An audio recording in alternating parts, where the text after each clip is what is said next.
चलो तो आज अपन स्टार्ट करते हैं नेक्स्ट चैप्टर अपना ह्यूमन फिजियो का लास्ट चैप्टर कह सकते हो। ठीक है, ये चैप्टर है न्यूरल कंट्रोल एंड कोऑर्डिनेशन।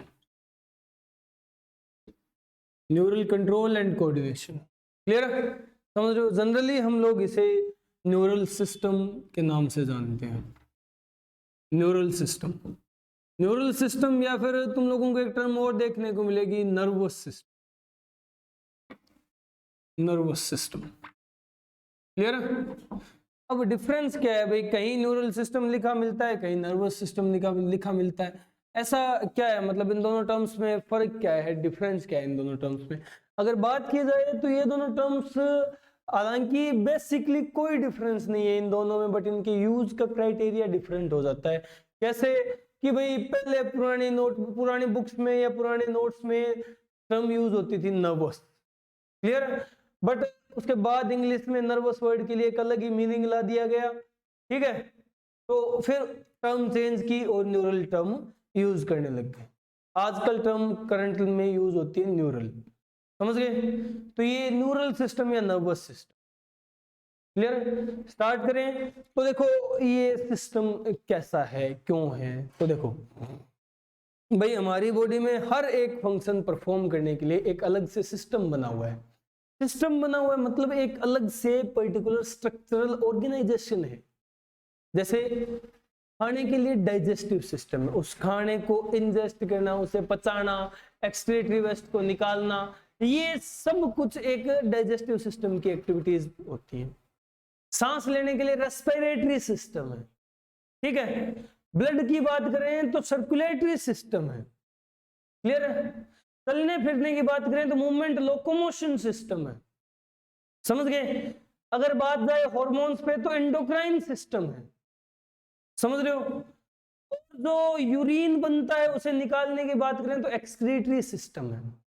इसी तरह इन सब एक्टिविटीज को, ये जितने भी सिस्टम है ना, इन सब एक्टिविटीज को एक रेगुलर मैनर में परफॉर्म करवाने के लिए, एक फिक्स पैटर्न में फंक्शन करवाने के लिए, समझ रहे हो। और हमारी बॉडी में किस पार्ट की डेवलपमेंट कितनी होगी, कैसे होगी, कब होगी, ये डिसाइड करने के लिए एक सिस्टम बना हुआ है। एक अलग से ऑर्गन सिस्टम दिया हुआ है जो हमारी बॉडी को कंट्रोल करेगा और हमारे हर फंक्शन को कोऑर्डिनेट करेगा। और वो फंक्शन है न्यूरल कंट्रोल एंड कोऑर्डिनेशन, जिसे शॉर्ट में न्यूरल सिस्टम बोलते हैं। क्लियर है, समझ गए। ये है हमारा न्यूरल, समझ गए। अब ये हमारी हर बॉडी एक्टिविटी को, हर बॉडी मूवमेंट को, हर फंक्शन को रेगुलेट करेगा, कंट्रोल करेगा। तो भाई फंक्शंस परफॉर्म करने के लिए अलग अलग सिस्टम बने हुए हैं। अलग अलग सिस्टम बने हुए हैं तो अलग अलग सिस्टम अलग अलग स्ट्रक्चर से बने हुए हैं। ऑर्गन सिस्टम ऑर्गन से बनते हैं, तो अलग अलग ऑर्गन्स की डेवलपमेंट हुई है। अब उन ऑर्गन्स को किस तरह फंक्शन करना है ये बताता, तो उन ऑर्गन्स की डेवलपमेंट भी तो यही बताएगा कैसे होगी, समझ रहे हो। और डेवलपमेंट कब होती है, जब हम लोग एम्ब्रियोनिक स्टेज में होते हैं, तो ये बताएगा डेवलपमेंट कैसे होगी। तो ये वो सिस्टम होता है जो हमारे एम्ब्रियोनिक स्टेज में सबसे पहले डेवलप होता है। क्लियर है। अबे भाई बाप नहीं आया तो तुम लोग कहां से आ जाओगे, समझ रहे हो। तो सबसे पहले बाप आएगा, फिर बेटा, फिर पोता, इस तरह। तो सबसे पहले ये आया है, इसके बाद सारे ऑर्गन सिस्टम्स डेवलप हुए हैं। क्लियर है। तो हम लोग कह सकते हैं first developed system of human body, first developed system in embryonic stage. लिखो पहले तो इन एम्ब्रियोनिक स्टेज। एम्ब्रियोनिक स्टेज में सबसे पहले जो सिस्टम डेवलप होता है ये वो system, first developed system in embryonic stage of human body. हमारी बॉडी में सबसे पहले जो सिस्टम डेवलप होता है वो ये सिस्टम है। क्लियर है, फर्स्टली डेवलप्ड सिस्टम है ये हमारी बॉडी का।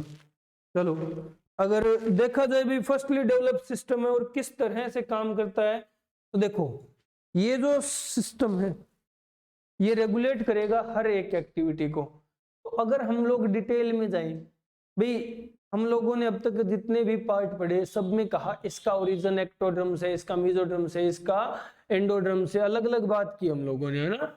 किस बेसिस पे कि भाई हमारी एम्ब्रियोनिक स्टेज स्टार्ट होती है एक जाइगोट, एक सिंगल सेल की फॉर्म में, और डेवलप करता है, वो बनाता है 3 germ layers, ectoderm, mesoderm, endoderm, ये हम लोग देख चुके हैं पहले, ठीक है। अब सारे पार्ट्स इन 3 जर्म लेयर से डेवलप होते हैं, समझ रहे हो। तो इसी तरह ये भी एक जर्म लेयर से डेवलप हुआ है। अगर बात करें वो जर्म लेयर कौन सी थी, तो हम लोग कहते हैं कि हमारा न्यूरल सिस्टम एक्टोडर्मल ओरिजिन का है। क्लियर है, किस ओरिजिन का है, एक्टोडर्मल, एक्टोडर्मल ओरिजिन का सिस्टम। क्लियर है, समझ रहे हो, इस सिस्टम का ओरिजिन एक्टोडर्म से है, एक्टोडर्मल ओरिजिन है। चलो नेक्स्ट पॉइंट डिस्कस करते हैं कि भाई अगर पूछा जाए, चलो ये सिस्टम है, ये कोऑर्डिनेट करता है, कंट्रोल करता है, सबसे पहले ये डेवलप हुआ, एक्टोडर्म से डेवलप होता है, चलो ठीक है, मान लिया, ये सारी बातें ठीक है, समझ गए हम लोग। पूछे कि भाई ऐसा ऐसा सिस्टम सबसे पहले किस में आया था, यानी सबसे पहले न्यूरल सिस्टम कौन से ऑर्गेनिज्म में आया था, हमारे अंदर। हमारे अंदर क्या सबसे पहले आया था, क्या हमारे से नीचे वाले ऑर्गेनिजम्स में न्यूरल सिस्टम है ही नहीं, ऐसा तो नहीं हो सकता, समझते तो वो भी है, काम तो उनकी बॉडी भी करती है, तो उनके अंदर न्यूरल सिस्टम है, ये हम लोग जानते हैं। अगर बात करें फर्स्ट टाइम न्यूरल सिस्टम किसके अंदर डेवलप हुआ था, फर्स्ट टाइम डेवलप्ड इन किस ऑर्गेनिज्म में first time neural system develop हुआ, तो वो थे इन सिलेंट्रेट्स, सिलेंट्राटा। सिलेंट्राटा फाइलम के जो मेंबर हैं उन ऑर्गेनिजम्स में सबसे पहले डेवलप हुआ था न्यूरल सिस्टम। क्लियर है, यानी जिसका एग्जांपल हाइड्रा है, जिसका एग्जांपल हाइड्रा है, ऐसे ऑर्गेनिजम्स में सबसे पहले न्यूरल सिस्टम देखा गया। हालांकि सबसे पहला न्यूरल सिस्टम था सिलेंट्रेट्स में, तो ये न्यूरल सिस्टम बहुत बेसिक टाइप का था, बहुत ही लोअर लेवल का था, और इसे हम लोग कहते हैं simplest neural system, simplest neural system. Clear है, अब ये सिंपलेस्ट न्यूरल सिस्टम है, तो देखो भाई न्यूरल सिस्टम बनता है स्ट्रक्चरल फंक्शनल यूनिट न्यूरॉन से। पूछा जाए यहाँ कैसे न्यूरॉन प्रेजेंट हो गए, तो यहाँ सबसे सिंपल टाइप के न्यूरॉन एपोलर न्यूरॉन प्रेजेंट होते हैं, एपोलर न्यूरॉन्स प्रेजेंट थे। क्लियर है, ऐसे न्यूरॉन्स जिनमें कोई पोलैरिटी नहीं होती वो न्यूरॉन्स प्रेजेंट है, यहाँ एपोलर न्यूरॉन्स प्रेजेंट है। क्लियर है, समझ आया, अबे समझ गए। चलो, तो एपोलर न्यूरॉन से बना हुआ सिस्टम है। नेक्स्ट अगर अपन बात करें भाई सिलेंट्राटा, चलो इतना इंपॉर्टेंट है, जिसमें सबसे पहले न्यूरल सिस्टम आया, तो ठीक है, यानी इसके अंदर सबसे पहले बाकी सारी बॉडी एक्टिविटीज कोऑर्डिनेट हुई, कंट्रोल हुई। बाकी सारी बॉडी एक्टिविटीज का मतलब क्या है, इसके अंदर और कौन से सिस्टम डेवलप हो गए थे, तो देखो सिलेंट्राटा वो पहला एनिमल फाइला है, पहला एनिमल फाइलम है, पहला एनिमल ग्रुप है जिसके अंदर टिश्यू लेवल ऑर्गेनाइजेशन, क्लियर है, टिश्यू लेवल ऑर्गेनाइजेशन, जिसके अंदर complete alimentary canal, complete alimentary canal, या फिर अगर हम लोग कहें एक्चुअल में एलिमेंट्री कैनाल ही लिख लो, ठीक है, alimentary canal.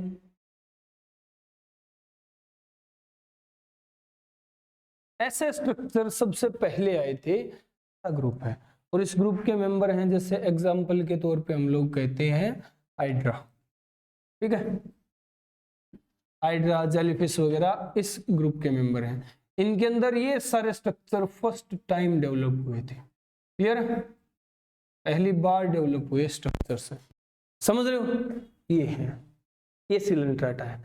Neural system, tissue level organization और एलिमेंट्री कैनाल सबसे पहले इनके अंदर आई थी, और यहाँ न्यूरॉन्स एपोलर टाइप के हैं। ये हमारे न्यूरल सिस्टम के 3 बेसिक पॉइंट्स हैं। क्लियर है, यानी सबसे पहले डेवलप्ड सिस्टम है हमारी बॉडी का, एम्ब्रियोनिक स्टेज में सबसे पहले डेवलप हुआ था। फिर बात करें तो एक्टोडर्मल ओरिजिन का है, फिर बात करें तो सबसे पहले सिलेंट्रेट्स में दिखा था, और सिलेंट्रेट्स में सिंपलेस्ट टाइप का होता है, most common type, most simple type. जिसमें न्यूरॉन्स एपोलर हैं। ठीक है, चलो ये हो गया। अबे हो गया क्या? चलो अब आगे चलते हैं। ये हुआ। अब कुछ बातें और न्यूरल सिस्टम के बारे में डिस्कस करते हैं। तो देखो भाई, सिलेंट रेट्स में चलो मान लिया सबसे पहले आ गया, इनके अंदर सबसे सिंपल टाइप का था। फिर हमारे अंदर पहुंचते पहुंचते कैसा हो गया, या हमारे अंदर कैसे पहुंचा, कितनी डेवलपमेंट हुई, बीच में कोई रिकॉग्नाइजेबल डेवलपमेंट स्टेज आया या नहीं आया, ऐसी बातें कर लेते हैं। ठीक है, तो देखो सिलेंट रेट्स में सबसे सिंपल था, उसके बाद डेवलपमेंट हुई और एक स्टेज आता है इंसेक्ट्स का। क्लियर है?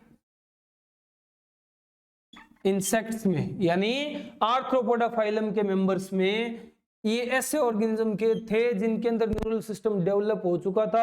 इतना डेवलप हो गया था कि न्यूरल सिस्टम ने, इन न्यूरॉन्स ने एक रिंग की शेप ले ली थी, जिसे हम लोग कहते हैं इंसेक्ट्स के पास ब्रेन रिंग है, और वो रिंग की शेप का न्यूरॉन्स का गुच्छा इनके ब्रेन की तरह काम करने लग गया।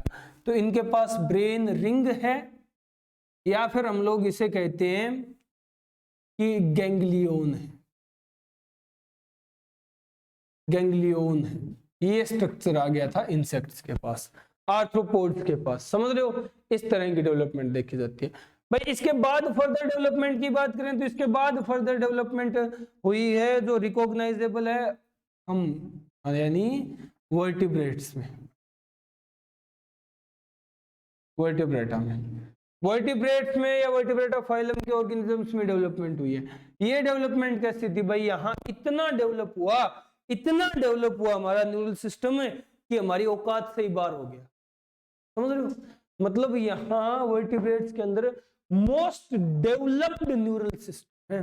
क्लियर है? मोस्ट डेवलप्ड यानी मोस्ट एडवांस्ड न्यूरल सिस्टम है, मोस्ट एडवांस्ड न्यूरल सिस्टम।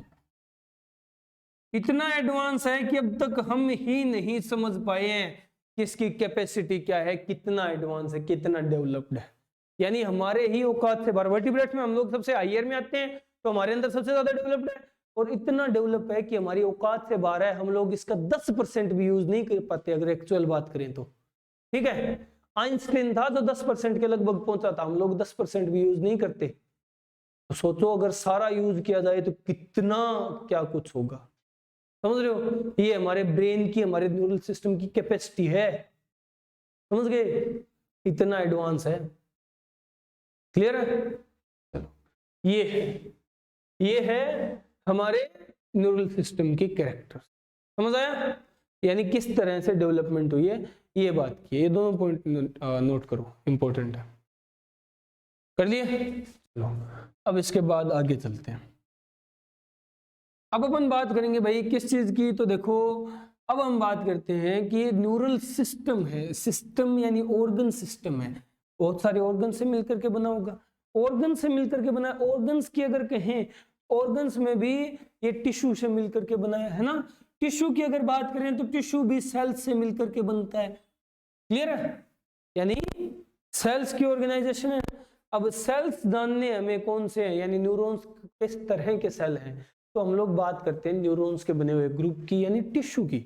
हम लोग उनसे एक स्टेज ऊपर डिस्कस करते हैं। ठीक है, तो नर्वस सिस्टम, न्यूरल सिस्टम बनाने वाले टिश्यू को डिस्कस करेंगे। हम बात कर रहे हैं नर्वस टिश्यू के बारे में। क्लियर है? Nervous tissue group of cells है। क्लियर है? यहाँ कई तरह के सेल होते हैं, बेसिकली ये 2 टाइप के बताए जाते हैं। क्लियर है? नर्वस टिश्यू न्यूरल सिस्टम की एक यूनिट बनाने के लिए 2 बेसिक टाइप के सेल्स यूज किए जाते हैं। पहला मोस्ट कॉमन जो हम लोग अभी भी बात कर रहे थे जिसके बारे में, न्यूरॉन। क्लियर है? Neuron first type of cell है नर्वस टिश्यू के अंदर। क्लियर है? सेकेंड टाइप ऑफ सेल है neuroglial cell. Neuroglial cell. Clear? ये सेकेंड टाइप है। न्यूरॉन और न्यूरोग्लियल सेल 2 तरह के सेल होते हैं जो नर्वस टिश्यू बनाते हैं, और इसी टिश्यू से पूरा हमारे न्यूरल सिस्टम के ऑर्गन्स बने, ऑर्गन से ऑर्गन सिस्टम बना है। समझ गए? अब स्पेसिफिकेशन देखो। अगर न्यूरॉन की बात करें तो भाई ये ऐसे सेल्स हैं जिनके अंदर डिवीजन की कैपेसिटी, आरबीसी की तरह ही इनके अंदर डिवीजन की कैपेसिटी एब्सेंट हो जाती है, ठीक है, यानी इनके अंदर डिवीजन नहीं होता, डिवीजन एब्सेंट है। और डिवीजन क्यों एब्सेंट है? तो भाई ये ऐसे सेल हैं जिनके अंदर डिवीजन एक्सिस बताने वाली सेल ऑर्गेनेली एब्सेंट है। अब हमें कोई बताएगा ही नहीं कि हम यहां से चंडीगढ़ कैसे जाएं, तो हम लोग जा पाएंगे? नहीं जा पाएंगे, ठीक है। तो इसे कोई बताने वाला ही नहीं है कि भाई तुझे डिवीजन किस एक्सिस पे करना है, ठीक है, इसलिए डिवाइड ही नहीं करता, काम ही बंद कर दिया और छोड़ रहे, बताता ही नहीं है कोई डिवाइड कैसे करूं, तो होंगे ही नहीं हम डिवाइड, बात खत्म, ऐसा ये बोलते हैं। अब वो एक्सिस बताने वाला कौन है? तो वो सेल का कोई ना कोई पार्ट होगा, सेल ऑर्गेनेली होगी। वो कौन सी सेल ऑर्गेनेली है? तो वो है सेंट्रियोल। सेंट्रियोल नहीं होता इनके पास, सेंट्रियोल एब्सेंट है, इस वजह से डिवीजन नहीं हो पाता। क्लियर है? समझ गए? जबकि न्यूरोग्लियल सेल्स डिवाइड कर सकते हैं क्योंकि उनके अंदर सेंट्रियोल प्रेजेंट है, इनके अंदर डिवीजन प्रेजेंट है क्योंकि इनके अंदर सेंट्रियोल प्रेजेंट है। अब एक चीज बताओ मुझे, ऐसा फील नहीं हो रहा क्या कि हम लोग न्यूरल सिस्टम या नर्वस सिस्टम के सबसे इंपॉर्टेंट स्ट्रक्चरल फंक्शनल यूनिट की बेइज्जती सी कर रही है ना? मतलब ये भी नहीं है, ये भी नहीं है, इसके पास तो दोनों है, और थोड़ा इंसल्ट सी फील हो रही है, भाई बेइज्जती सी लग रही है, देखो मतलब कतई मतलब नाक डबोने वाली बात सी हो रही है यहाँ, तो थोड़ी सी इसको इज्जत देते हैं। कैसे? तो देखो, अभी तो हम लोग कह रहे थे इसके पास क्या नहीं है, अब हम बात करेंगे इसके पास क्या है। देखो इसके पास क्या है, तो ये एक ऐसे सेल है हमारी बॉडी में जो ऐसा कांड करते हैं जो कोई और सेल करने की सोच भी नहीं सकते, कर ही नहीं सकते। कैसा कांड करते हैं ये? भाई इलेक्ट्रिकल, बिजली से खेलते हैं, लाइट से खेलते हैं, बिजली से। लाइट मुझे अच्छा नहीं लगता, बिजली अच्छी है। बिजली से खेलते हैं यानी इलेक्ट्रिकल सिग्नल्स को कंडक्ट करते हैं, यानी इंपल्स को कंडक्ट करने का काम करते हैं। इंपल्स कंडक्शन प्रेजेंट है यहाँ, ठीक है, जो कि न्यूरोग्लियल सेल्स की औकात के बाहर की बात है, यानी यहां इंपल्स कंडक्शन नहीं होता।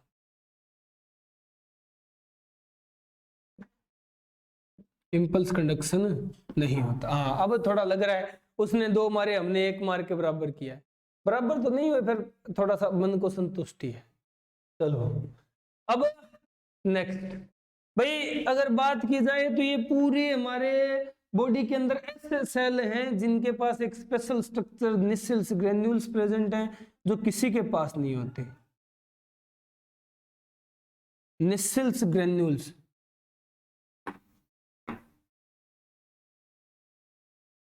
निसेल्स ग्रेन्यूल्स प्रेजेंट है जो कि किसी के पास नहीं है, तो लिख लो निसेल ग्रेन्यूल एब्सेंट। निसेल ग्रेन्यूल्स अब किसी के पास नहीं है, तो न्यूरोग्लियल कौन से खेत की मूड़ी है? इसके पास भी नहीं होंगे। चलो निसेल ग्रेन्यूल्स एब्सेंट है। अब एक चीज देखो तुम लोग, डिफरेंस तुम्हें फील होगा, उसने 2 मारे, हम लोगों ने भी 2 सिल्टा डाले हैं, मतलब 2 पॉइंट हम लोगों ने कहा न्यूरॉन्स के पास नहीं है, तो वहां 2 वो नहीं है, ठीक है, समझ रहे हो बात? बराबर हुई। अब थोड़ा मतलब बेइज्जती नहीं महसूस हो रही न्यूरॉन को, ठीक है। तो ये ऐसे पॉइंट है, फिर न्यूरॉन में डिवीजन नहीं क्योंकि सेंट्रियोल नहीं, बट इंपल्स कंडक्शन और निसेल ग्रेन्यूल्स प्रेजेंट है। यहाँ डिवीजन है क्योंकि सेंट्रियोल है, बट ना तो इंपल्स कंडक्शन होता है ना निसेल ग्रेन्यूल है। चलो नेक्स्ट, अगर हम बात करें न्यूरॉन जो है, न्यूरॉन जो है ये स्ट्रक्चरल फंक्शनल यूनिट है,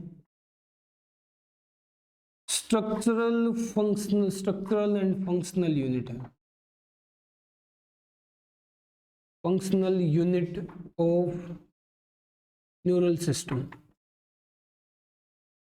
of neural system. Neural system की स्ट्रक्चरल फंक्शनल यूनिट है। जबकि बात करें न्यूरोग्लियल सेल्स के बारे में, तो ये भाई ये न्यूरॉन्स का सपोर्ट करने के लिए दिए गए हैं, supportive cell, supportive cells of neurons. Neurons के सपोर्टिव सेल्स हैं, क्लियर है, न्यूरॉन्स का सपोर्ट करने के लिए दिए गए हैं, ये ऐसा स्ट्रक्चर है, समझ गए, ये एक बेसिक सा डिफरेंस। नेक्स्ट भाई, कभी कभी तुम लोगों ने किसी पेशेंट के मुंह से या किसी डॉक्टर के बारे में या किसी कैसे भी किसी से सुना हो, जनरली सुनने को मिल जाता है कि भाई इसके तो, या मूवी में, ब्रेन ट्यूमर है, सुना है, ट्यूमर मतलब कैंसर होगी, है ना। अब कैसे होती है कैंसर, मतलब वहां के सेल्स ने अनकंट्रोल्ड डिवीजन करना शुरू कर दिया, ठीक है। अब हम लोग कहते हैं न्यूरल सिस्टम की स्ट्रक्चरल फंक्शनल यूनिट तो न्यूरॉन है, और न्यूरॉन में तो डिवीजन ही नहीं होता, तो ट्यूमर क्या घंटा होगा, तो डिवीजन ही नहीं हो सकता, तो ट्यूमर कहां से होगा, सोचने वाली बात है ना। तो वहां हमें आंसर मिलता है कि ये तो नहीं है, ये फूफा तो बैठा है, ये डिवीजन करता है, जब इसमें डिवीजन अनकंट्रोल्ड हो जाता है ना, तब बनता है ब्रेन ट्यूमर, ठीक है। तो लिखो, इसके लिए अलग से पॉइंट लिखो, uncontrolled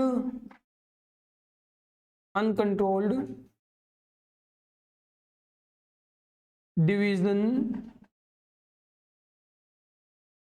of neuroglial cells causes brain tumor। Neuroglial cell के अनकंट्रोल डिवीजन से ब्रेन ट्यूमर होता है, और इस कंडीशन को साइंस की लैंग्वेज में कहा जाता है ग्लायोमा। क्या कहते हैं, ग्लायोमा, क्लियर है, समझ गए, ये है न्यूरोग्लियल सेल्स के अनकंट्रोल डिवीजन से होता है ग्लायोमा, वे समझ गए। चलो लपेट लो इसे, ये दोनों में डिफरेंस है, निपटाओ।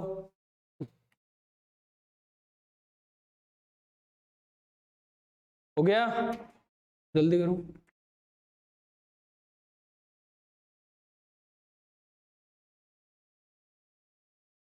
चलो अब आगे बात करते हैं, ये हो गया, तो देखो नेक्स्ट, अब हम लोगों ने बात कर ली कि भाई न्यूरल सिस्टम की स्ट्रक्चरल फंक्शनल यूनिट क्या है, और उसको सपोर्ट करने के लिए कौन सा सेल दिए गए हैं, ग्लायोमा, ब्रेन ट्यूमर कैसे होता है, बाकी सारी बेसिक बातें, ठीक है। चलो अगर पूछा जाए भाई ये हमारे एम्ब्रियोनिक स्टेज में सबसे पहले डेवलप होने वाले स्ट्रक्चर है, तो कैसे होते हैं, कैसे डेवलप होते हैं, मान लिया सबसे पहले डेवलप हुआ है, तो सबसे पहले कैसे डेवलप होगा ये देखते हैं, ठीक है। चलो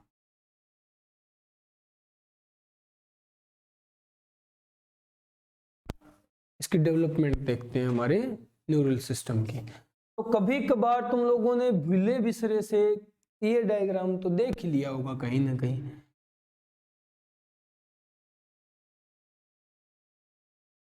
ठीक है, इस तरह का डायग्राम जिसमें एक ऐसा स्ट्रक्चर होता है, एक ऐसा स्ट्रक्चर होता है,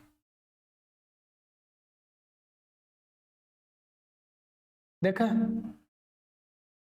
वह देखा होगा।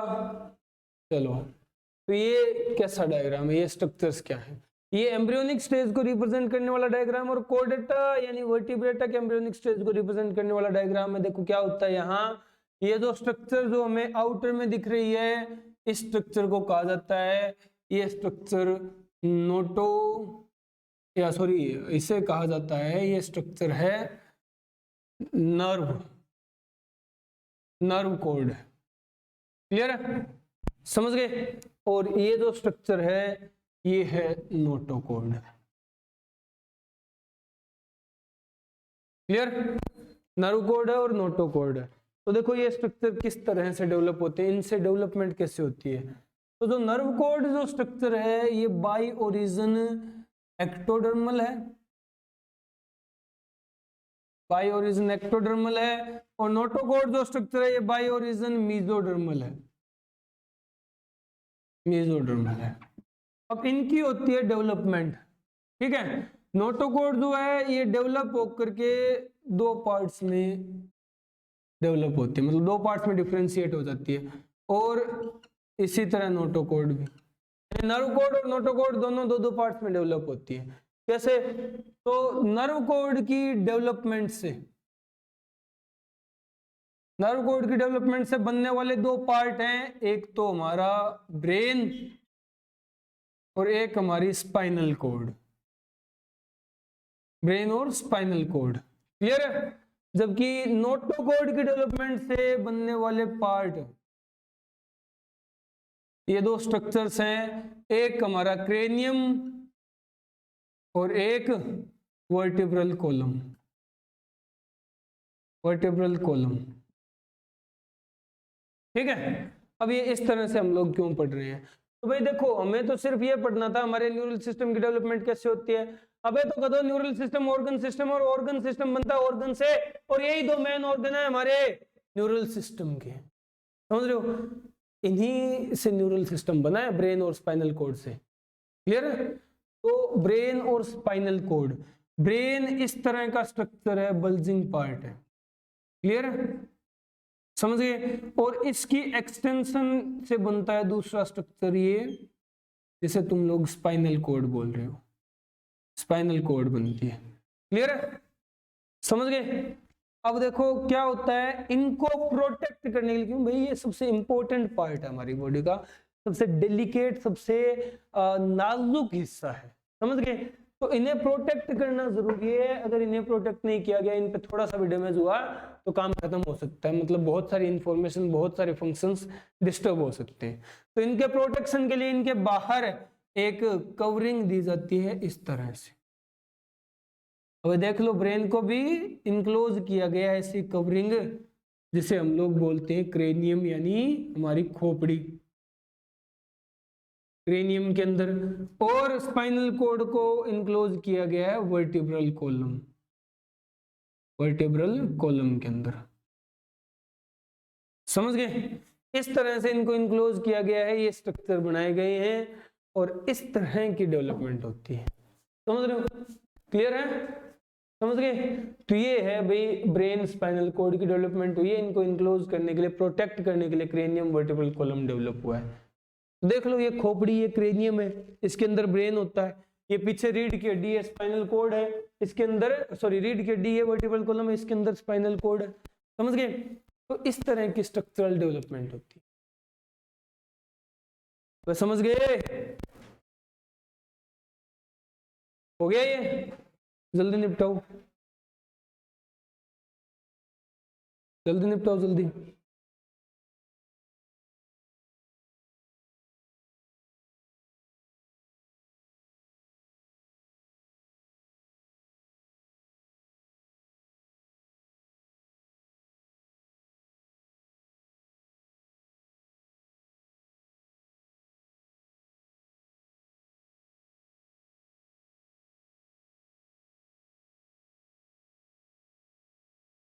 हो गया? चलो अब आगे चलते हैं। ये इस तरह से थी डेवलपमेंट, ठीक है, इन स्ट्रक्चर्स की। चलो अब हम वापस आते हैं वहीं, और अब डेवलपमेंट हुई है, ये स्ट्रक्चर बने हैं किससे? भाई इनकी स्ट्रक्चरल फंक्शनल यूनिट न्यूरॉन से। फिर न्यूरॉन्स की बात कर लेते, ठीक है। अभी तो हम लोगों ने न्यूरॉन की कंपैरेटिव जो डिस्कशन था वो किया है, अब पर्टिकुलर न्यूरॉन की बात करेंगे। तो देखो पॉइंट बनाओ, न्यूरॉन, न्यूरॉन को नर्व फाइबर भी कहा जाता है। क्लियर है? इसे नर्व फाइबर भी कहा जाता है, और इसे नर्व सेल भी कहा जाता है, इसी के नाम पे। ठीक है, समझ गए? ये कैसा स्ट्रक्चर है? तो जैसा हम लोग अभी अभी कह चुके हैं, ये स्ट्रक्चरल फंक्शनल यूनिट है, ये स्ट्रक्चरल फंक्शनल यूनिट है।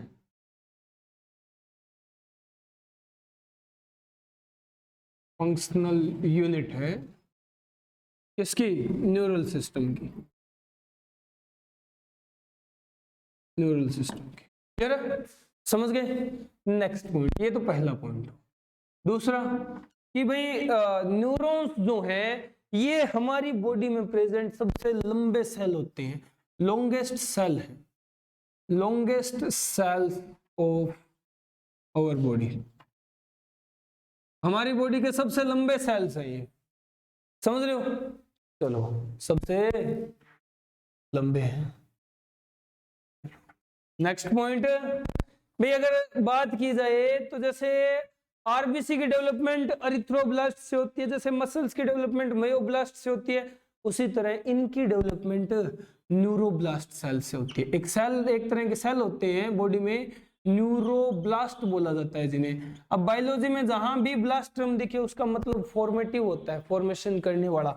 इससे फॉर्मेशन होता है न्यूरॉन्स का। क्लियर है? इससे बनते हैं न्यूरॉन्स। समझ गए? अब डिफरेंस क्या है न्यूरोब्लास्ट और न्यूरॉन्स में? तो देखो न्यूरोब्लास्ट और न्यूरॉन्स के बेसिक डिफरेंसेस क्या है। न्यूरोब्लास्ट जो है ये ऐसे सेल हैं जिनसे न्यूरॉन डेवलप हो रहे हैं, मतलब इनके अंदर डिवीजन प्रेजेंट है। इनके अंदर तो डिवीजन है, और डिवीजन होने के लिए इनके पास सेंट्रियोल है। क्लियर है? सेंट्रियोल प्रेजेंट है। जबकि न्यूरॉन्स ऐसे सेल हैं जिनके अंदर ना तो डिवीजन होता, क्लियर है, डिवीजन भी एब्सेंट है, और ना इनके अंदर सेंट्रियोल है, सेंट्रियोल भी एब्सेंट है। अब ऐसा कैसे हुआ कि जो सेल डिवाइड कर रहे थे उन्होंने फर्दर डिवीजन ही नहीं किया, है ना? न्यूरोब्लास्ट से न्यूरॉन बने और न्यूरोब्लास्ट डिवाइड कर रहे थे, न्यूरॉन्स ने फर्दर कोई डिवीजन नहीं किया। ऐसा कैसे हो सकता है भाई? ये मतलब गड़बड़ कैसे हुई, ये धोखाधड़ी कैसे हुई? सोचने वाली बात है। तो देखो ये गड़बड़ कैसे हुई है। तो देखो अगर अपन बात करें तो न्यूरॉन्स जो है ना, न्यूरोब्लास्ट से बने हम लोग जानते हैं। तो न्यूरोब्लास्ट सेल्स ने सेल साइकिल में एंटर किया। भाई सेल के डिवाइड होने की जो प्रोसेस है ना उसे सेल साइकिल कहा जाता है। इन्होंने सेल साइकिल में एंटर किया, डिवीजन किया, न्यूरॉन बनाया, और न्यूरॉन फर्दर सेल साइकिल में एंटर नहीं करता, न्यूरॉन सेल साइकिल से निकल जाता है। और जो सेल साइकिल से निकल जाते हैं, फर्दर डिवाइड नहीं करते, वो जाते हैं एक रेस्टिंग स्टेज, एक क्यूसेंट स्टेज, जिसे जी नोट बोला जाता है। ठीक है, चलो। तो इनका जो डिवीजन का प्रोसेस है, यानी इनकी जो ग्रोथ है, जो इंटरफेज होता है, सेल साइकिल में एक फेज आता है जिसमें हम लोग कहते हैं ग्रोथ हो रही है। तो देखो इस तरह से बनती है सेल साइकिल। ठीक है, और सेल साइकिल को हम लोग इस तरह से दो पार्ट में डिफरेंशिएट करते हैं। ये जो बड़ा पोर्शन है ये है इंटरफेज, क्लियर है? ये पोर्शन है ये है एम फेज। एम फेज कुछ भी हो सकता है, एम का मतलब माइटोटिक डिवीजन भी हो सकता है और मियोटिक डिवीजन भी हो सकता है, कुछ भी हो सकता है। ठीक है, दोनों ही वैलिड है। अब बात करें इंटरफेज। इंटरफेज है ग्रोथ फेज और एम फेज है डिवीजन का फेज। ठीक है, ग्रोथ फेज फिर फर्दर 3 फेजेस में बटा हुआ है, G1, S, G2, और उसके बाद M शुरू होता है। समझ गए? अब क्या करते हैं, कोई भी सेल यहां से स्टार्ट करे और ये पूरी सेल साइकिल का चक्कर काट के आएगा और यहाँ आएगा तो 2 हो जाएंगे, वो सेल डिवाइड कर जाएगा, है ना? समझ गए? अब अगर फर्दर ये सेल ये जो डिवीजन करके, मतलब न्यूरोब्लास्ट था, ये न्यूरॉन्स हैं, न्यूरॉन्स बनते ही वापस सेल साइकिल में एंटर करते हैं। ठीक है, वापस क्या करते हैं, सेल साइकिल में एंटर करते हैं, कुछ देर के लिए ग्रोथ करेंगे। ठीक है, कुछ ग्रोथ करेंगे और उसके बाद इन्हें पता चल जाता है कि भाई हमें डिवाइड नहीं करना, तो ये एक ऐसे क्यूसेंट स्टेज के अंदर निकल जाते हैं जिसे कहा जाता है जी नोट।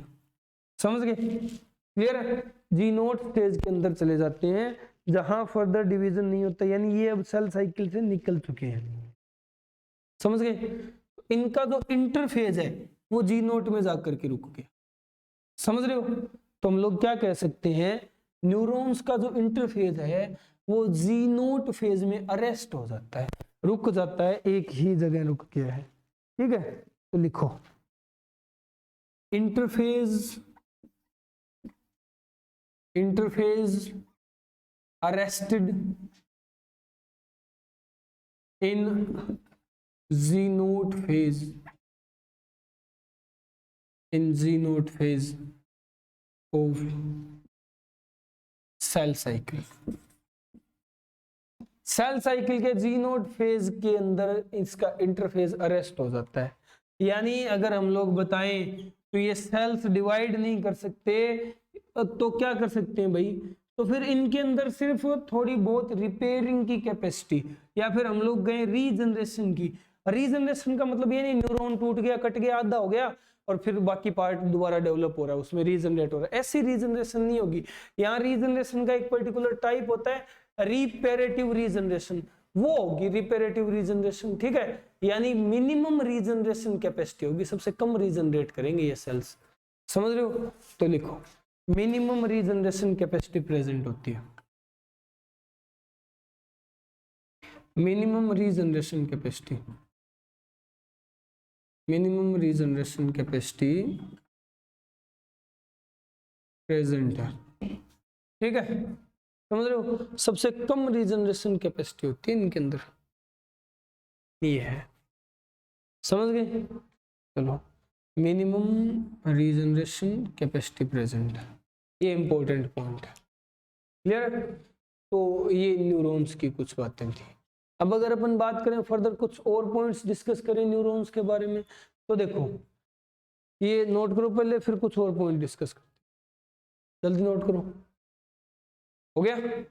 चलो अब बात करते हैं न्यूरॉन से जुड़े हुए कुछ और पॉइंट्स की। तो देखो अब क्या बचा है न्यूरॉन में, अब न्यूरॉन के स्ट्रक्चर की तरफ चलते हैं हम लोग और बात करेंगे भाई न्यूरॉन के स्ट्रक्चर में कौन कौन से पार्ट्स होते हैं, यानी न्यूरॉन के पार्ट्स डिस्कस करने हैं हमें, क्लियर। न्यूरॉन के पार्ट्स डिस्कस करने हैं। तो देखो अब हम बात करते हैं न्यूरॉन के पार्ट्स की।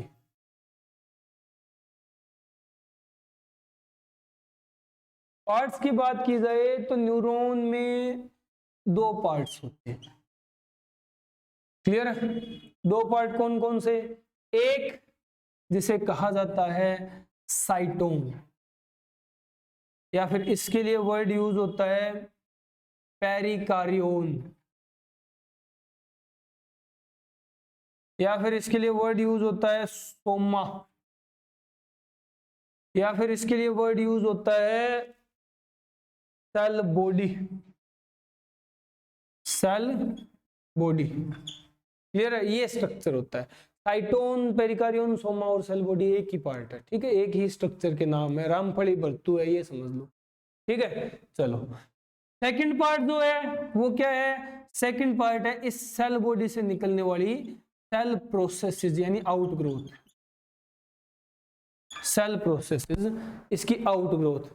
अब सेल प्रोसेसेस को हम लोग एक टर्म और देते हैं, इसे कहते हैं न्यूरॉन की आउटग्रोथ है तो न्यूराइट्स है, न्यूराइट्स है, क्लियर है। न्यूरॉन की आउटग्रोथ है न्यूराइट्स है। अब न्यूराइट्स फर्दर दो टाइप के होते हैं, यानी दो तरह की प्रोसेसेस डेवलप होती है न्यूरॉन्स से, दो तरह के स्ट्रक्चरल आउटग्रोथ डेवलप होती है न्यूरॉन्स से, समझ गए। अब ये कौन कौन से हैं तो देख लो, दो तरह की सेल प्रोसेसेस कौन कौन से हैं। अगर बात की जाए तो दो तरह की आउटग्रोथ या सेल प्रोसेसेस होती हैं, एक है डेंड्रोन, क्लियर है, और एक है एक्सोन, डेंड्रोन एंड एक्सोन, ठीक है। ये दो न्यूराइट्स हैं, ये दो आउटग्रोथ हैं, ये दो सेल प्रोसेसेस हैं, ठीक है। कंप्लीट करो इसे, निपटाओ, ये हैं पार्ट्स, ठीक है। ये क्या है, पार्ट्स हैं, हो गया, तो हो गया क्या, चलो अपन बात करते हैं आगे।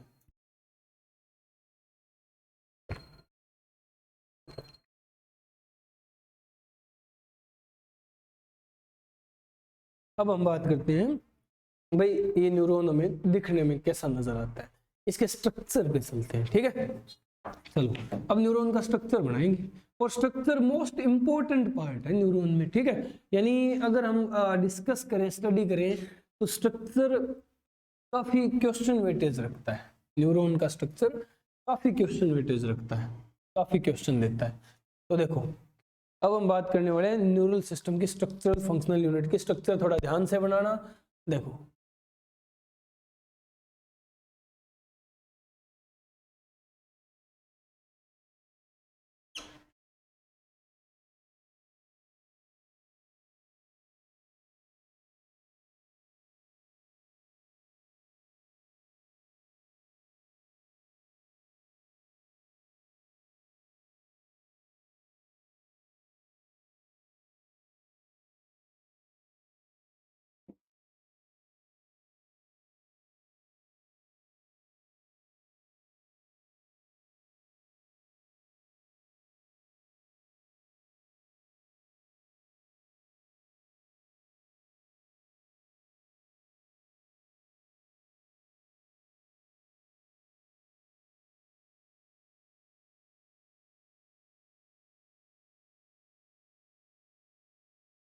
तो देखो ये हमारा न्यूरॉन है, थोड़े से डिटेल्स ऐड करते हैं इसमें।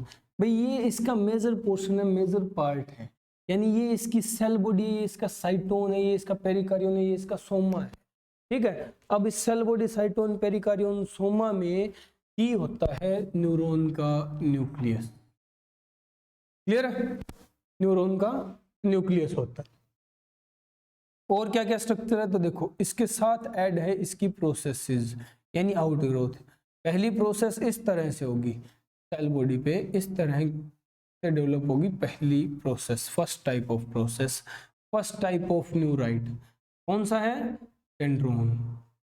ठीक है, इस तरह से ये डेंड्रोन है। ठीक है, ये क्या है? डेंड्रोन है। लेबलाइज करते जाओ। ये स्ट्रक्चर जो हम लोग कह रहे हैं ये क्या है? ये है सेल बॉडी, यानी साइटोन। ये साइटोन है। चलो नेक्स्ट, अब इसकी जो आउटग्रोथ बताई है हम लोगों ने, ये क्या बताई है? ये है डेंड्रोन। डेंड्रोन क्लियर है? और अब इस आउटग्रोथ की भी जो फर्दर ब्रांचेस होंगी, इस आउटग्रोथ की भी कुछ ब्रांच होती है फिर फर्दर, ऐसा नहीं है कि आउटग्रोथ इतनी, कुछ ब्रांचेस होती हैं इसकी, जैसे इस तरह से निकली होती है, इस तरह की अपीयरेंस होगी यहाँ। ठीक है,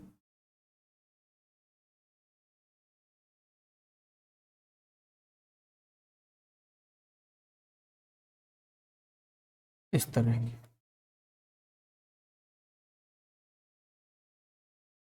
डायग्राम को जितनी डिटेल से बनाओगे उतना ही ज्यादा समझ आता है। ठीक है, ये क्या है? ये डेंड्रोन की ब्रांचेस है, डेंड्राइट्स हैं। ये डेंड्रोन की ब्रांचेस डेंड्राइट्स हैं। क्लियर है? समझ गए? चलो अब भाई हम लोगों ने एक ही आउटग्रोथ बनाई है, दूसरी आउटग्रोथ का है, तो दूसरी आउटग्रोथ ये है। ये क्या है? ये दूसरी आउटग्रोथ है, दूसरा पार्ट है, इसे कहते हैं, ये एक्सोन है यहाँ। ठीक है, ये क्या है? एक्सोन है। और एक्सोन जहां से शुरू होता है ना, यानी साइटोन एंड होता है और एक्सोन शुरू होता है, ये वाला पोर्शन। मैं कलर चेंज कर रहा हूं इसका, थोड़ा ध्यान देना। ये वाला जो पोर्शन है जहां डेंड्रोन शुरू और साइटोन एंड हो रहा है, इस पार्ट को बोलते हैं एक्सोन हिल्लोक। एक्सोन हिल्लोक। क्लियर है? यहां से एक्सोन स्टार्ट होता है और साइटोन एंड होता है। समझ आया? चलो नेक्स्ट अगर अपन कहें तो ये पूरा एक्सोन है, तो एक्सोन की भी कुछ ब्रांचेस हैं। जैसे ये ब्रांच है, इस ब्रांच को हम लोग कहते हैं, ये एक्सोन की है कोलेट्रल ब्रांच। कोलेट्रल ब्रांच है। कोलेट्रल ब्रांच यानी साइड वाले न्यूरॉन से जुड़ी हुई होगी, ऐसी ब्रांच है। ठीक है, अब ये जो है ये भी ब्रांचेस होती हैं। अब इन ब्रांचेस के लिए एक स्पेसिफिक टर्म यूज की जाती है, इनके लिए एक अलग से टर्म यूज होती है, इन्हें कहा जाता है टीलोडेंड्राइट्स। टीलोडेंड्राइट्स। डेंड्रोन की ब्रांचेस तो डेंड्राइट्स हैं, एक्सोन की ब्रांचेस टीलोडेंड्राइट्स है, ध्यान देना। ठीक है, और इनका जो एंडिंग पोर्शन है ये थोड़ा सा ऐसे बल्जिंग पार्ट, ऐसे नोब जैसा स्ट्रक्चर बना हुआ होता है ना, ऐसा नोब बना हुआ है। अब ये नोब कहाँ है? ये एक्सोन की एंडिंग पे है, तो इन्हें हम लोग क्या कहेंगे? ये क्या है? ये एक्सोन नोब्स है। ठीक है, ये स्ट्रक्चर क्या है? ये एक्सोन नोब है, ये एक्सोन नोब है।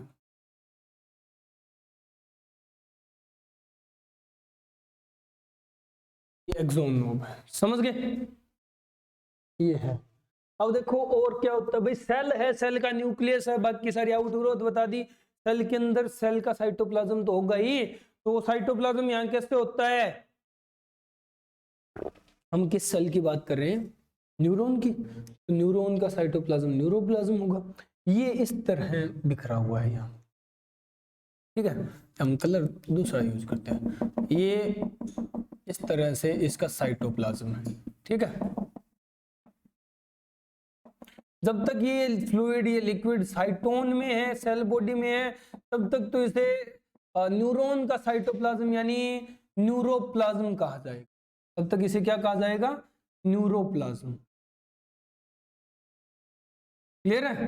बट जब ये फ्लूइड एक्सोन के अंदर चला जाता है, अब एक्सोन में प्रेजेंट है ना, तो इसके लिए टर्म अलग हो जाती है भाई। देखना, ध्यान देना इस चीज का। एक्सोन के अंदर जब ये फ्लूइड चला जाता है ना, तो अब इसके लिए अलग टर्म यूज होती है। अब इसे हम लोग कहते हैं, ये क्या है? ये एक्सोप्लाज्म है। ये क्या है? ये एक्सोप्लाज्म है।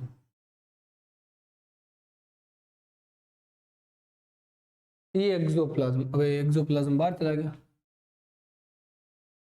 ये क्या है? एक्सोप्लाज्म। समझ गए? ये एक्सोप्लाज्म है। क्लियर हो गया? चलो नेक्स्ट भाई, सेल की एक आउटर सेल मेम्ब्रेन भी होती है। तो ये सेल न्यूरॉन है, तो न्यूरॉन की आउटर सेल मेम्ब्रेन, ये जैसे ये मेम्ब्रेन है, इसे हम लोग क्या कहेंगे? सेल की मेम्ब्रेन को सेल मेम्ब्रेन या प्लाज्मा लीमा कहा जाता है। ये न्यूरॉन की मेम्ब्रेन है, तो इसे कहा जाएगा न्यूरीलीमा। क्लियर है? ये न्यूरीलीमा है। समझ गए? न्यूरीलीमा कहां तक होती है? साइटोन तक। आगे भी होती है बट ऐसे नहीं होती। ये जो आउटर मेम्ब्रेन दिख रही है ना तुम्हें, इस आउटर मेम्ब्रेन को हम लोग कहते हैं, ये एक्सोन की आउटर मेम्ब्रेन है। तो ये क्या है? ये एक्सोलीमा है। ठीक है, इस मेम्ब्रेन को हम लोग कहते हैं, ये क्या है? ये एक्सोलीमा है। एक्सोलीमा। क्लियर? समझ गए? तो फिर यहाँ न्यूरीलीमा कहां से लेगी? वो बनाएंगे अपन, देखो ध्यान से, थोड़ा सा रुको। हम लोगों ने कहा कि न्यूरॉन ऐसे सेल हैं जिनके पास ऐसे स्ट्रक्चर हैं जो किसी और के पास ये नहीं होते, यानी इनके पास मिसेल ग्रेन्यूल प्रेजेंट है। कैसे है? तो ये थोड़ी सी डार्क स्टेन्ड जो बॉडीज है ना न्यूक्लियस के चारों तरफ, इस तरह, ये जो डार्क स्टेन्ड बॉडी है, ये है निसेल के ग्रेन्यूल्स। अब ग्रेन्युलर स्ट्रक्चर है तो डार्क स्टेन ही होंगे, नॉर्मल सी बात है, और पूरे साइटोन में बिखरे हुए होते हैं।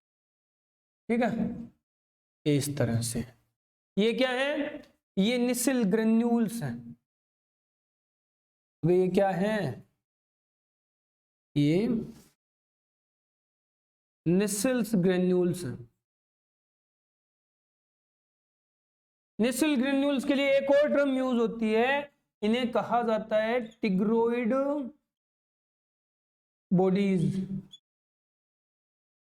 टिग्रोइड बॉडीज कहा जाता है। क्लियर है? तो टिग्रोइड बॉडी है, बॉडीज तो सबके लिए हो जाएगा, तो बॉडी लिखो, टिग्रोइड बॉडी, एक को डिनोट किया ना, टिग्रोइड बॉडी है या फिर निसेल ग्रेन्यूल है, ये।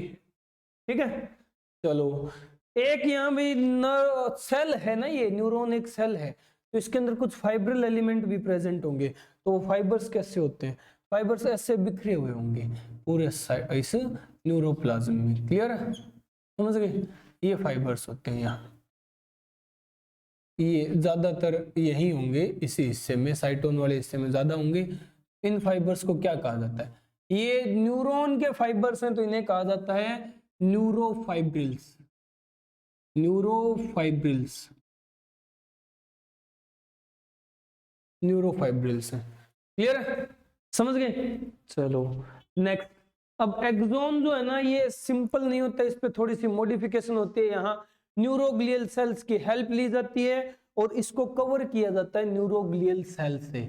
इसके ऊपर न्यूरोग्लियल सेल्स की कवरिंग होगी। ठीक रहे हो? समझ रहे हो क्या? इस तरह से इस पर क्या होगा? न्यूरोग्लियल सेल्स की कवरिंग होगी।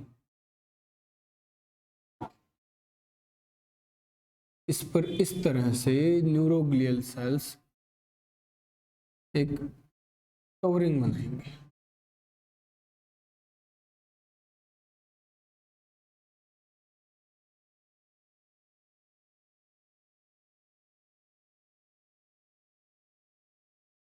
इस तरह से। अब ये कवरिंग कैसे होगी? एक्चुअल में ये कवरिंग, जैसे ये एक्सोन है, ठीक है, ये एक्सोन ऐसे है, इस पर कवरिंग ऐसे होगी, वह देख लो ऐसे होगी कवरिंग। ठीक है, अब इसको हम लोग काट के देख रहे हैं ट्रांसफर सेक्शन से, तो आधा ही दिखेगा। आधा हिस्सा ऊपर है और आधा हिस्सा नीचे, ऐसे ही नजर आएगा बस, समझ रहे हो? क्लियर है? यही नजर आ रहा है, आधा ऊपर आधा नीचे। अब ये सेल्स हैं तो इनके पास न्यूक्लियस भी होंगे, तो इनके न्यूक्लियस, ठीक है। ये सेल्स कौन से हैं, अगर नाम दिया जाए, इनको नोटिफाई किया जाए, तो ये सेल्स हैं Schwann cell, Schwann cells. Clear है? स्वान सेल्स है। नेक्स्ट भी, ये स्वान सेल यहाँ क्यों दिए गए, तो देखो ये न्यूरॉन है, इसकी एक प्रॉपर्टी थी कि इसके अंदर से इलेक्ट्रिकल सिग्नल इंपल्स पास होते हैं, इंपल्स पास होते हैं, तो भाई इंपल्स को तो कंडक्ट होने के लिए, इलेक्ट्रिकल चार्ज कंडक्ट हो रहा है तो इंसुलेशन तो चाहिए, क्योंकि बिना इंसुलेशन चार्ज लीक कर सकता है। ये तार है, ये है, इस पे ये काली काली कवरिंग क्या चढ़ाई जाती है, ये इंसुलेशन के लिए तो चढ़ाई जाती है, पॉलीविनाइल क्लोराइड पीवीसी की कवरिंग है, ताकि चार्ज लीक ना कर जाए। ऐसा यहां भी करेंगे। ये नंगा तार है,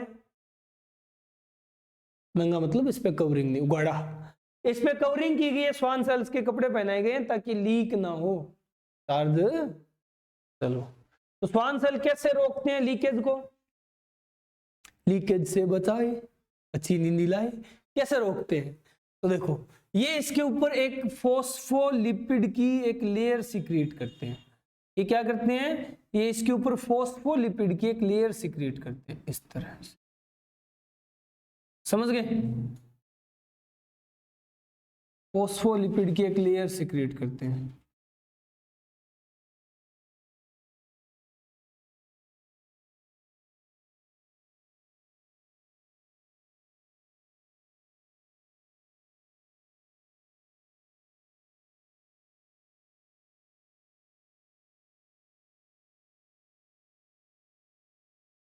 ये फॉस्फोलिपिड यहां इंसुलेटर का काम करता है। क्लियर है? ये क्या करता है, इंसुलेटर का काम करता है। ये इस तरह से बना,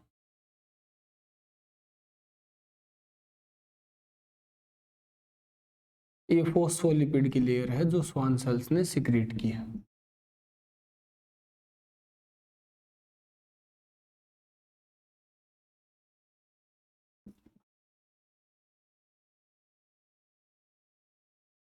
क्लियर है? चलो, अब ये फॉस्फोलिपिड्स की लेयर जो स्वान सेल्स ने सिक्रीट की है, क्या कर रही है, इंसुलेशन प्रोवाइड कर रही है। इंसुलेशन प्रोवाइड करेगी तो हम लोग इस लेयर को एक नाम देते हैं।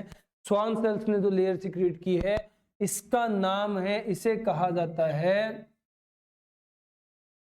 Myelin sheath, myelin sheath. Clear है?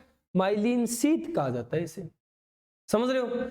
और माइलिन शीथ जो है ना, ये किस चीज की बनी हुई है, ये एक फॉस्फोलिपिड स्फिंगोमाइलिन की, स्फिंगोमाइलिन, स्फिंगोमाइलिन की बनी हुई है, जो कि एक फॉस्फोलिपिड है,